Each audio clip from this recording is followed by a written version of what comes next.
Oleh Allah dikasih jabatan kedudukan. Katakan jadi bupati, jadi gubernur, jadi wali kota, jadi presiden, jadi menteri. Jangan maghrur, jangan kau tertipu. Justru diberikan ini semua agar kau cari keridhaan Allah. Mumpung kau punya kekuasaan, tegakkan kebenaran. Mumpung kau punya kekuasaan, tegakkan keadilan. Mumpung kau punya kekuasaan, bikinlah rakyat ini sejahtera. Kalau rakyatnya sejahtera, rakyatnya aman, insya Allah tidak ada kekacauan. Kekacauan itu timbul dalam satu negara karena tidak sejahtera. Kalau tidak sejahtera, timbul perampok, timbul penipuan, segala macam kejahatan akan timbul. Kenapa? Karena tidak sejahtera rakyat itu. Kalau sudah rakyat sejahtera tidak mungkin. Apakah kira perampok itu mau jadi perampok? Saya kira tak mau. Tukang copet di Tanah Abang itu nggak mau jadi copet ya. Nggak mau sebenarnya. Tapi apa boleh buat karena tidak sejahtera. Tidak ada jalan lain bagi dia. Apapun ditempuh. Yang namanya lapar.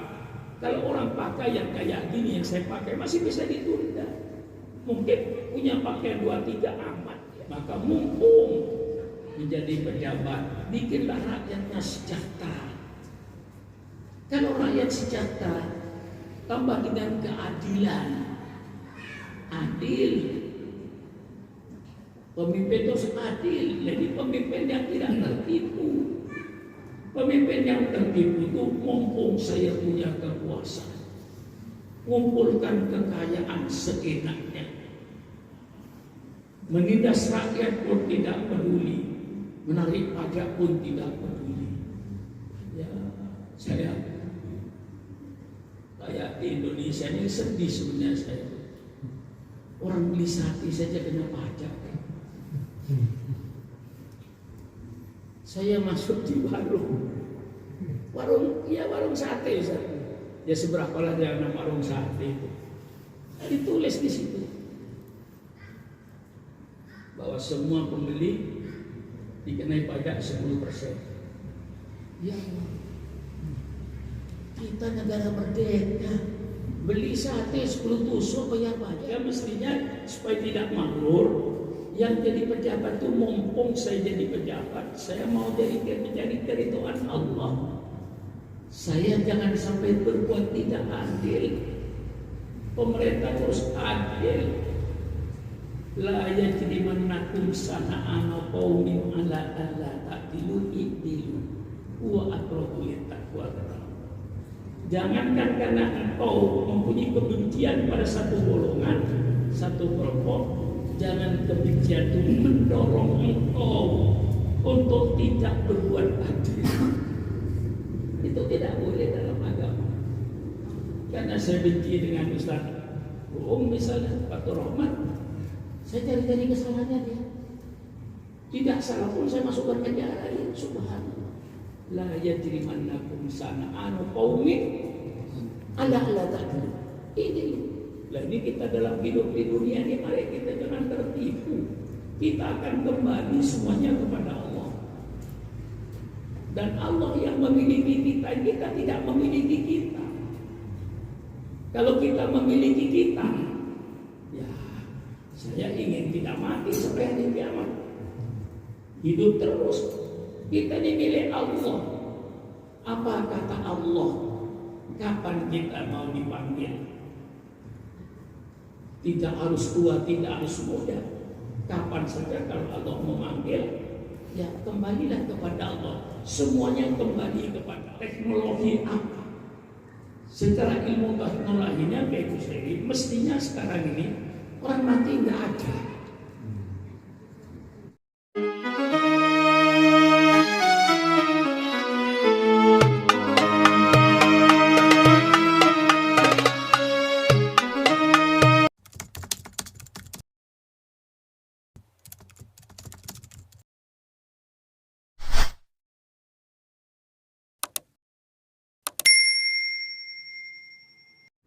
Assalamualaikum warahmatullahi wabarakatuh. Waalaikumsalam warahmatullahi wabarakatuh. Bismillahirrahmanirrahim. Alhamdulillahirabbil alamin.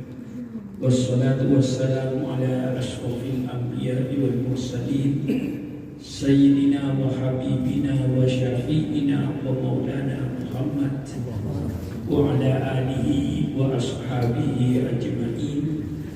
Subhanaka la ilma lana illa ma 'allamtana innaka antal alimul hakim. La haula wa la quwwata illa billahil aliyyil azim. Amma ba'du. Para alim ulama, para guru-guru, hadirin sekalian yang berbahagia, dan mukarram Al-Qusairi yang baru saja telah memberikan beberapa fatwa-fatwanya berkenaan dengan kepentingan ilmu. Memang ilmu ini yang terutama dianjurkan oleh Rasulullah SAW. Man arada dunya fa'alaihi bil ilmi, wa man arada al-akhirah fa'alaihi bil ilmi, wa man aradahuma fa'alaihi bil ilmi.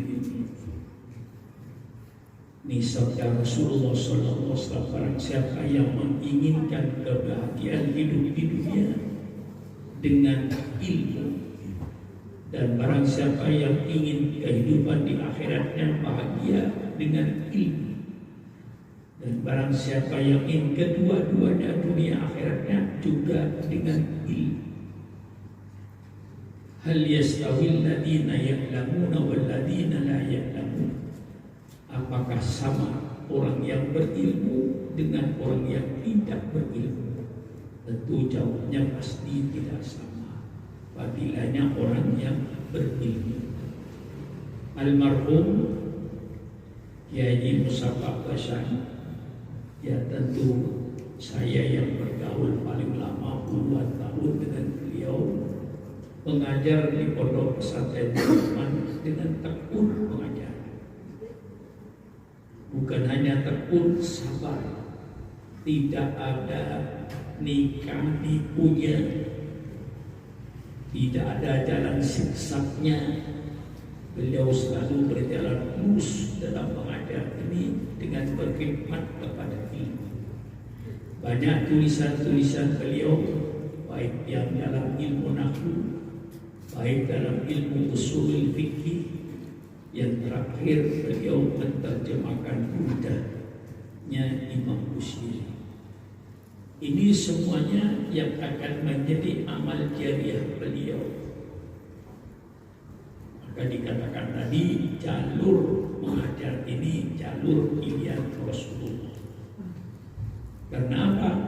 Disebutkan dalam hadis, idza mata ibnu Adam inqata amaluhu illa min thalathin, shadaqatin jariyatin aw ilmin yuntafa'u bihi aw waladin sholihin yad'u lahu. Apabila orang itu sudah meninggal dunia, maka terputuslah amalnya kecuali 3 perkara. Shadaqatin jariyatin, sedekah jariyah, sedekah wakaf jariyah, seperti almarhum Bapak Haji Abdurrahman bin Naidi, ayah daripada Kiai Asmuni, mewakafkan sebuah tanah untuk kepentingan agama Islam. Tanahnya diserahkan kepada Allah, itu namanya wakaf. Melepaskan haknya, sehingga melepaskan hak miliknya lalu menjadi hak milik Allah, itu menjadi shadaqatin jariyah yang pahalanya akan mengalir kepada keluarganya karena niatnya wakaf itu untuk seluruh keluarga. Shadaqatin jariyatin yang kedua, au ilmin yuntafa'u bihi. Ini yang dimiliki oleh para guru, para asatidzah, para ulama, termasuk almarhum Kiai Haji Musafak Basyani. Au ilmin yuntafa'u bihi, Banyak murid-murid beliau itu yang sudah menjadi kiai-kiai. Di sekitar Jabodetabek ini ada mungkin kurang lebih 48 pondok pesantren yang kiainya adalah alumni Darul. Itu tidak lepas 48 pondok pesantren baru yang di sekitar Jakarta. Belum yang di Cirebon, di Jawa Tengah, di Jawa Timur, di Sumatera, di Lampung, di Jambi. Itu alumni pondok pesantren Rahmat itu semuanya mendirikan pesantren. Sampai ke Riau, Pekanbaru, di Sumatera banyak pondok pesantren Rahmat, mungkin lebih dari 5 pondok pesantren Rahmat. Dan termasuk itu diantaranya tentu muridnya almarhum Kiai Musyafaq Basha. Bagaimana tersebarnya ilmunya itu, ini pahalanya sangat besar. Ilmin yuntafa'u, ngalir setiap guru yang mengajar ilmu yang dapat dari dia, pahalanya ngalir kepada beliau.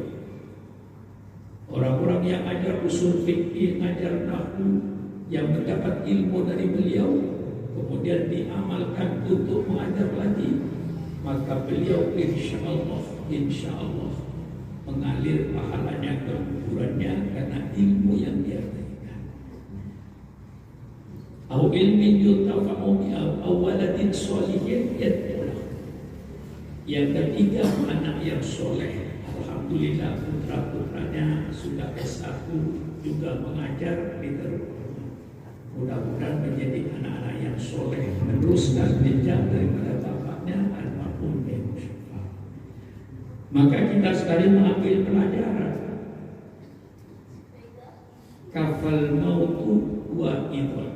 Cukuplah mati itu sebagai penasehat. Mati itu memberikan nasihat kepada kita supaya kita ingat apa sebenarnya hakikat hidup itu. Sehingga kita hidup itu tidak makmur, hidup kita ini tidak tertipu dan tidak ketipu. Banyak orang yang hidup itu makmur karena tidak tahu apa hakikatnya hidup ini. Kita hidup di dunia itu sifatnya sangat-sangat sementara, bukan kehidupan yang sebenarnya. Kehidupan yang sebenarnya yang hakikat nanti kehidupan di akhirat. Itu kehidupan yang hakiki, kehidupan yang benar. Kehidupan di dunia ini kehidupan untuk beramal, untuk menanam, untuk bercocok tanam. Dunia masro'atul akhir. Dunia yang kita hidup sekarang itu sebagai sawah untuk akhirat. Apa yang kita tanam, nanti itu yang kita panen. Nanam jagung tentu panen jagung, nanam padi tentu panen padi, nanam buah-buah yang pahit, dia akan panen buah yang pahit. Tergantung kepada tanamannya. Maka kalau kita sadar sekarang hidup pandai-pandailah bertanam. Itulah nanti yang akan kita panen di akhirat. Dan hidup itu sudah pasti sementara. Paling lama barangkali ya 100 tahun. Dari orang yang umur 100 tahun sekarang susah. Rata-rata, termasuk kawan-kawan saya ini para kiai, rata-rata sekitar 65-70 paling gitu. Kayak saya sekarang ini, ya sudah punya kawan, ya, yang sebaya saya ini nggak ada satu saya. Dan saya ini, ya kemarin lah, nggak ada. Yang sebaya syukur makmur sekarang itu sudah nggak ada. Sekarang umur saya sudah 82 tahun Hijriah. 80 tahun lebih miladiahnya. Itu pun sebentar. Diukur, coba Nabi Muhammad hijrah ke sekarang saja sudah 1443 tahun. Nabi Isa sudah 2022 21 ya, yang masuk nanti 2021 tahun. Apa artinya yang 100 tahun? Itu baru Nabi Isa, belum diurut nanti ke Nabi Ibrahim sampai Nabi Adam. Apa artinya hidup ini? Maka kita ini supaya dinasihat ketika hidup, kau jangan tertipu. Persilakan kata Allah, carilah kenikmatan hidup. Kau hiduplah fid dunya hasanah wa fil akhirati hasanah. Tapi jangan tertipu. Carilah kekayaan sekaya-kayanya. Tidak ada agama nyuruh miskin itu, tidak ada. Bagaimana agama nyuruh miskin? Rukun Islamnya saja. Rukun Islam yang ketiga itu zakat. Zakat itu berarti perintah kaya. Kalau gak kaya, mau zakat. Jadi kalau sudah perintah zakat, kau keluarkan zakat, itu langsung perintah kaya. Jadilah kau orang kaya. Tapi jangan maghrur. Jadilah orang kaya. Perintah haji, perintah kaya itu. Rasulullah tahu kalau Islam dapat tersebar seluruh dunia, bukan hanya disebutkan sekitar Ka'bah. Dijadikan rukun Islam itu haji. Kita yang di Indonesia, yang di Australia, yang di Amerika, yang di Cina, diperintahkan haji. Perintah haji itu langsung itu perintah kaya. Kalau nggak kaya tidak mungkin haji. Apalagi sekarang 70 juta haji itu. Sampai haji numpuk. Ya, numpuk. Kalau saya ya, menyalahkan pemerintah. Kenapa numpuk? Ya orang yang nggak punya disuruh haji. Haji kredit, bukan nanggung kredit. Kalau seandainya yang haji itu yang mampu kayak Quran, mampu berangkat, nggak mampu nggak usah hutang-hutang. Ini hutang ke bank puluhan tahun, dia macet hajinya. Betul kan saya itu? Sampai antri 20 tahun. Jadi kalau ada orang satu umurnya 60 tahun daftar haji, goblok. Daftar kuburan aja. Kapan berangkat? Masih nunggu 30 tahun. Di ujung pandang tuh 30 tahun nunggunya sekarang. Jakarta kita 25 mungkin. Umurnya 60. Daftar haji. Gimana kira-kira itu? Lah mengapa sebabnya terjadi begini? Kan orang miskin disuruh haji, bukan orang yang mampu yang haji. Orang yang nggak mampu disuruh haji, pinjem ke bank rentenir lagi. Ya maaf, mungkin orang bank marah sama saya ini. Tapi saya, kalau seandainya kayak saya, yang berangkat yang mampu, yang nggak begini. Oh nggak punya duit suruh mendaftar, ditalangin. Ya daftar semua orang. Nah, ini mestinya manis tatoa ilai sabila. Jadi perintah haji itu juga perintah kaya. Perintah zakat itu perintah kaya. Tapi jangan maghrur. Jangan maghrur. Bukan kekayaan itu kekayaan. Yang tidak maghrur siapa? Kaya. Lalu dengan kekayaan mencari keridhaan Allah. Nah, ini namanya orang yang tidak tertipu. Kaya, lihat fakir miskin. Kaya, lihat anak yatim. Kaya, lihat janda-janda tua. Kaya, lihat pembangunan masjid. Kaya, lihat pembangunan madrasah. Yang bermanfaat pada umat, pergunakan hartanya di jalan yang diridhoi oleh Allah. Itu orang tidak maghrur. Kata Imam Ghazali, tidak tertipu. Yang tertipu yang bagaimana? Saya cari kekayaan, zakatnya kagak keluar, sedekahnya kagak keluar. Apalagi kekayaan diukurnya untuk maksiat, main judi, minum minuman keras di hotel-hotel, misalnya main perempuan, maghrur. Itu tertipu orang itu. Padahal kekayaannya yang sekian miliar itu tidak akan dia nikmati sendiri kok. Kita kembali kepada hakikat. Kaya apapun kayanya orang, yang dimakan pasti nasi satu piring. Apa karena punya pabrik beras di Kerawang, terus makannya 20 piring? Sama aja dengan kita makannya. Pak Yusuf kalau yang kaya, atau bisa Bakir yang kaya, sama dengan saya makan satu piring. Yang dipakai sama dengan saya, satu lembar. Apa kira-kira karena kaya kayak saya ini, punya pabrik tekstil di Kerawang, lalu bikin baju 20 lembar dipakai semua? Bukan orang kaya, orang gila. Apa sebenarnya hakikatnya? Hakikatnya baju satu lembar, nasi satu piring, walaupun kaya apapun saja. Dan nanti kaya punya hotel, ya, kaya punya pabrik. Begitu malaikat Israel datang, cabut nyawanya. Milik siapa harta yang bermiliar-miliar? 1 rupiah pun sudah enggak ada hak ya. Enggak ada. Hotelnya sudah ditinggal, dinikmati oleh yang hidup.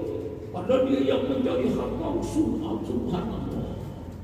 Lupa siang, lupa malam, lupa panas, lupa hujan. Asal ada duit dia kejar kemana-mana. Yang dinikmati nasi satu piring,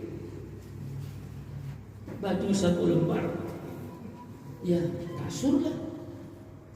Begitu dia dicabut oleh Allah, oleh malaikat Israel nyawanya, pabriknya, hotelnya yang bintang 5 habis sama dengan tukang becak sudah itu, sama dengan semuanya. Hanya tinggal dibungkus di kain putih 6 liter. Sama dengan tukang becak, sama dengan kuli, sama dengan saya. Kemana hotel yang bintang 5 itu? Kemana pabriknya itu? Sama sekali tidak akan menikmati itu. Padahal dia yang mencari kekayaan pontang-panting. Itu namanya orang makhluk. Orang yang namanya tertipu. Yang tidak makhluk kayak tadi cari kekayaan sebanyak-banyaknya. Tidak ada larangan dalam agama itu. Tapi setelah itu mari jadi keridhaan Allah. Pergunakan kekayaan untuk menjadi kerut itu tidak makhluk orang. Tapi yang banyak sekarang itu makhluk. Padahal begitu sekartil maut, hotel bintang 5, pabrik tekstilnya, kebun kopinya yang ratusan ribuan hektar, kebun karetnya di Kalimantan, satu pohon sudah punya hak. Masuklah yang kubur. Kebun kopinya tidak bakal dia nikmati 1 biji pun. Padahal dia yang mencari setengah mati. Hotelnya yang bintang 5, yang begitu mewah, dia sudah tidak menikmati lagi. Lah ini kalau orang sadar, jangan manggur hidup ini. Sama juga yang cari ilmu jangan manggur. Walaupun orang cari ilmu, pergunakan ilmunya untuk memerangi kemiskinan, untuk memerangi kebodohan. Dengan ilmunya carilah keridhaan Allah. Tidak manggur. Bukan dengan ilmunya dibanggakan profesor, doktor, segala macam gelar. Profesor, doktor, duan segala macam gelar. Malaikat Israel datang cabut nyawanya, habislah gelarnya semua. Masuklah kalian kubur dengan kain putih 6 meter. Oleh Allah dikasih jabatan kedudukan. Katakan jadi bupati, jadi gubernur, jadi wali kota, jadi presiden, jadi menteri, Jangan maghrur, jangan kau tertipu. Justru diberikan ini semua agar kau cari keridhaan Allah. Mumpung kau punya kekuasaan, tegakkan kebenaran. Mumpung kau punya kekuasaan, tegakkan keadilan. Mumpung kau punya kekuasaan, bikinlah rakyat ini sejahtera. Kalau rakyatnya sejahtera, rakyatnya aman, insya Allah tidak ada kekacauan. Kekacauan itu timbul dalam satu negara karena tidak sejahtera. Kalau sudah tidak sejahtera, timbul perampok, timbul penipuan, segala macam kejahatan akan timbul. Kenapa? Karena tidak sejahtera rakyat itu. Kalau sudah rakyat sejahtera tidak mungkin. Apakah kira perampok itu mau jadi perampok? Saya kira nggak mau. Tukang copet di Tanah Abang itu nggak mau jadi copet dia. Nggak mau sebenarnya. Tapi apa boleh buat karena tidak sejahtera. Tidak ada jalan lain bagi dia. Apapun ditempuh. Yang namanya lapar. Kalau orang pakai yang kayak gini yang saya pakai masih bisa ditunda. Mungkin punya pakaian 2-3 aman ya. Tapi kalau sudah namanya perut, pasti matanya buta. Kalau sudah perut itu siapapun saja kalau sudah perut lapar, sudah hilang. Mungkin hukum Allah pun hilang. Nah, maka mumpung menjadi pejabat, bikinlah rakyatnya sejahtera. Kalau rakyat sejahtera, tambah dengan keadilan, adil. Pemimpin itu harus adil, jadi pemimpin yang tidak tertipu. Pemimpin yang tertipu itu mumpung saya punya kekuasaan, ngumpulkan kekayaan seenaknya, menindas rakyat pun tidak peduli, menarik pajak pun tidak peduli. Ya, saya kayak di Indonesia ini sedih sebenarnya saya. Orang beli sate saja kena pajak. Saya masuk di warung sate, ya seberapa lah jangan warung sate itu. Ditulis di situ bahwa semua pembeli dikenai pajak 10%. Ya Allah. Kita negara merdeka, beli sate 10 tusuk bayar pajak. Beli sate 10 tusuk bayar pajak. Mestinya itu yang ditarik pajak itu yang jangan rakyat kecil lah. Yang ditarik pajak itu yang pabrik, ratusan pabrik di Tangerang itu cukup sebenarnya. Yang rakyat kayak kita ini beli sate 10, masih bayar pajak 10%. Lebih lagi kalau saya tahu berkembang kalau saya rakyat yang punya tanah cuma 100 meter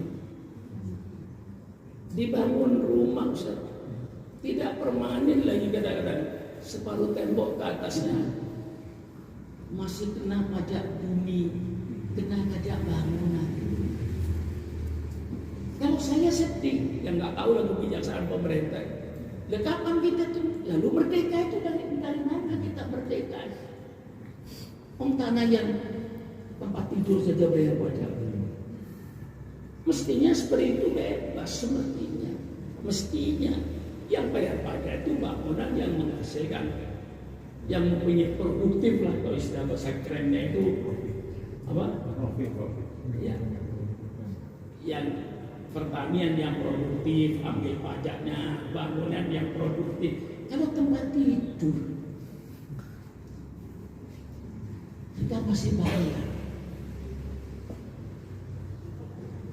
Yang saya sedih ketika saya makan sate itu, saya nggak baca asalnya, cuma ada ditulis tuh pada tangannya, wah ya udah pejabat. Saya lihat, ya Allah, orang kampung beli sate 10 tusuk kena 10% itu harga satenya. Nah, maka mestinya supaya tidak maghrur, yang jadi pejabat itu mumpung saya jadi pejabat, saya mau menjadi keridhaan Allah. Saya jangan sampai berbuat tidak adil. Pemerintah terus adil. La yajrimannakum sana'ana qaumin ala alla ta'dilu i'dilu huwa aqrabu littaqwa.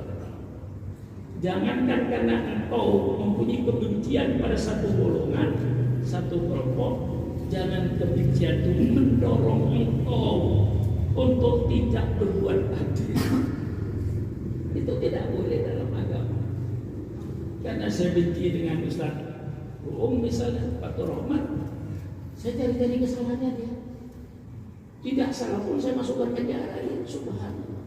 La yajrimannakum sana'anu qaumin ala ta'dilu. Ini kita dalam hidup di dunia ini, mari kita jangan tertipu.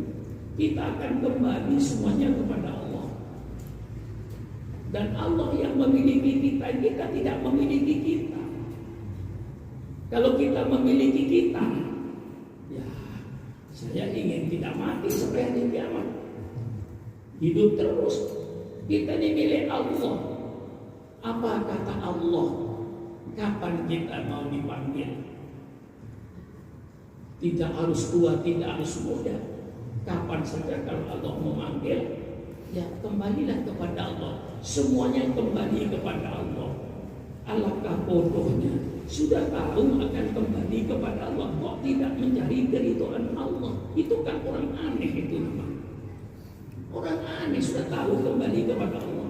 Semuanya kembali. Siapa yang tidak akan kembali kepada Allah? Tolong cari. Teknologi apa? Secara ilmu teknologinya kayak itu sendiri. Mestinya sekarang ini orang mati nggak ada. Secara ilmu teknologi orang mati nggak ada sekarang ini. Mengapa? Semua dokter tahu penyakit kok. Ini penyakit paru-paru obatnya ini penyakit jantung obatnya ini darah tinggi obatnya ini, apa lagi? Semua dokter tahu obatnya itu sekarang. Kok mati orang? Apotek malah dibuka 24 jam. Kalau ditanya mengapa apotek dibuka 24 jam, supaya orang tidak mati. Karena kalau tidak dibuka 24 jam, nanti kalau jam 2 malam ada orang terima resep, nggak ada apotek, buka, mati dia. Mengapa dokter 24 jam? Dokter sebenarnya tidur jagain saudara supaya nggak mati. Dokternya 24 jam, apoteknya 24 jam, semua obat di apotek ada. Kok masih mati? Ini untuk supaya kita tidak sebagai itu sadar bahwa kita pasti kembali kepada Allah. Saya dokter dulu yang operasi jantung saya itu kasih ring. Saya walaupun tidak merasa sakit, saya selalu kontrol. Satu ketika saya mau kontrol, namanya Dr. Santoso, spesialis jantung di Pondok Indah, rumah sakit Pondok Indah. Dijawab oleh susternya, maaf Pak Bey, Dr. Santoso meninggal. Loh, kapan? Setengah bulan yang lalu. Sakit apa? Serangan jantung. Tambah yakin saya kepada Allah. Kalau dia sakit malaria, dokter spesialis jantung yang jaga melihara jantung saya, yang selalu diawasi tiap bulan saya kontrol, baik dengan saya ngobrol, baik orangnya masih muda, barangkali umurnya sekitar 50, ya 55 paling tua, nggak sampai mungkin, masih muda betul. Kalau ngobrol enak dengan nasihatin saya, jantungku dipelihara, kayak itu makan dan segala macam lah nasihat jantung ini. Tiba-tiba beliau sendiri mati serangan jantung. Dokter spesialis. Dan kurang apa saudara mau tertipu ini? Kurang apa? Kenyataan seperti ini. Dan marilah kita sekarang yang dikasih kesempatan panjang umur ini, jangan tertipu. Tetap cari kekayaan, tetap cari ilmu, tetap cari kedudukan, kekuasaan. Carilah kekuasaan, jangan tertipu untuk mencari keridhaan Allah. Cari ilmu untuk mencari keridhaan Allah. Cari kekayaan, sebanyak-banyaknya, sekaya-kayanya, nggak ada batasnya, persilakan. Tapi untuk mencari keridhaan Allah, karena kita akan kembali kepada Allah Subhanahu wa Ta'ala. Inilah nanti ketika meninggal dunia, insya Allah dalam keadaan ismi, rasa puas. Maka kita ini, ya jangan Anda bertanya kapan kita punya tamu. Salah. Kapan punya tamu? Nggak usah tanya kapan punya tamu. Yang penting suguhan apa. Seandainya datang tamu suatu waktu. Kadang-kadang tamu tidak terjadi. Bisa datang pagi, sore. Kapan saya punya tamu? Nggak usah tanya kapan datang tamu. Yang penting suguhan apa. Seandainya tamu datang. Tidak usah bertanya kapan saya mati, nggak perlu. Yang perlu suguhan apa, persiapan apa seandainya mati sewaktu-waktu datang. Suguhannya apa? Ya tentu pertama kali sholat 5 waktunya, ibadatnya kepada Allah, zakatnya, sedekahnya, akhlaknya. Ini mestinya. Tapi kadang-kadang orang tertipu. Rumahnya dibangun, kuburnya nggak dibangun. Nah, mari kita bangun rumah kita yang bagus. Tetapi jangan lupa, mari kita bangun kuburan kita. Bangun rumah tentu dengan besi, dengan semen, mahal. Bangun kuburan. Ya, kadang-kadang kuburannya dibangun bagus. Bikin porselen, dikasih listrik. Bukan itu bangun kuburan. Biar dibangun kuburan kayak istana kuburannya, kalau nggak sholat oleh mereka digebukin juga. Bangun kuburan ini dengan ibadat kita. Ibadat kita jangan lupa sholat 5 waktu. Ibadat kita, akhlaknya dengan orang yang baik, peduli kepada orang miskin, kemiskinan. Apakah tetangga itu masih ada yang tidak makan? Itu orang tidak tertipu. Karena kita nanti kembali kepada Allah Subhanahu wa Ta'ala. Inilah barangkali yang saya sampaikan. Tentu kita mendoakan sekarang termasuk pada Al-Fatihah. Selalu kita kalau berdoa itu dua usulihi, dua furu'ihi. Mendoakan Kiai Asmari, dua usulihi masuk ke orang tuanya ke atas semua. Wa furu'ihi termasuk ke bawahnya. Ya, kita doakan semua keluarga Bapak Haji Roman bin Naidi, termasuk putra-putranya, anak-anaknya semuanya. Mudah-mudahan Allah memberikan keberkahan. Dan secara dohirnya Haji Abdul Rahman itu termasuk hartanya yang berkah. Ya, mengapa saya katakan berkah? Tidak hanya dinikmati oleh Pak Haji Abdul Rahman, tidak hanya dinikmati oleh anaknya. Biasanya saya kenal orang kaya, misalnya di Indramayu kaya, itu paling kekayaannya sampai di anaknya. Cucu jarang, sebab orang tuanya punya sawah, katakan 10 hektar kaya sudah, 10 hektar kalau di kampung berkaya. Ada yang punya 2 hektar kaya, anaknya 8. Begitu mati diganti 2 hektar. Cucunya sudah nggak kehitungan, bisa 30, bisa 40. Tapi alhamdulillah Pak Jafar bin Naidi ini sampai cucunya yang sekian puluh itu menikmati, merasakan, punya rumah semua. Cucu. Saya jarang melihat orang kaya seperti beliau. Ya paling anaknya lah yang kaya. Sampai cucu itu sulit. Apalagi cucunya sudah 40, 50. Masya Allah. Alhamdulillah. Kita doakan dengan keluarganya Bapak Haji kita ini, Bapak Haji sudah putra putrinya lahir, Pak Dia pun seluruh anak-anaknya ini sampai cucu-cucunya kita doakan, termasuk dari musyafa ini termasuk mantu cucu, ya mantu cucu dari musyafa itu alhamdulillah kita doakan, dan juga kita semua yang hadir mudah-mudahan Allah senantiasa memberikan keberkahan kepada kita bersama. Mudah-mudahan Allah memudahkan segala urusan kita, baik urusan dunia kita maupun urusan akhirat kita. Sekian saja, kurang lebihnya saya minta maaf. Wallahul muwaffiq ila aqwamit thoriq. Wassalamualaikum warahmatullahi